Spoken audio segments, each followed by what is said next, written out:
ሀይ ወዳጆቼ እንዴት ናችሁ? እኔ ደህና ነኝ፣ እግዚአብሔር ይመስገን።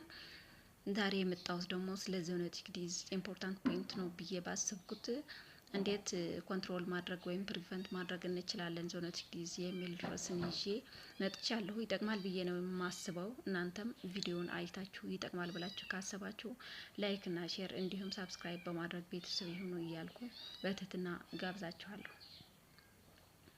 እና ዞኖቲክ ዲዝ ማለት ከሰው ወደ እንስሳ የሚተላለፉ በሽታዎች ማለት ነው።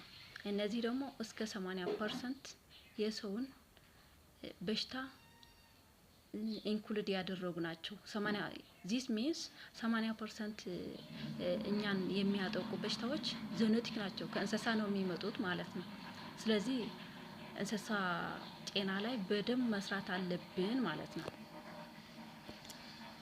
ይህ እነዚህ ነገሮችን ኮንትሮል ለማድረግ የምናደርጋቸው መንገዶች ደግሞ አንደኛ ክትባት መስጠት፣ ክትባት ላላቸው በሽታዎች በሙሉ በጊዜያቸው በሚገባ ክትባትን መስጠት፣ ቼክ ኢን ቼክ አፕ የጤናችን እኛ ራሳችን ለራሳችን ቼክ ኢን እንደምናደርገው ጤናችን እንዴት እንዳለ በእንስሳም እንደዛ ማድረግ፣ ጤናቸው በደንብ በሚገባ የታመሙትን እያሳክምን ያልታመሙትን እያስከተብን ጉድና ሄልዝ በሆነ ማናጅመንት እየያዝን እኛን ያስፈልገናል የምንለውን ሁሉ ለነሱም እያደረግን መጠበቅ እንችላለን።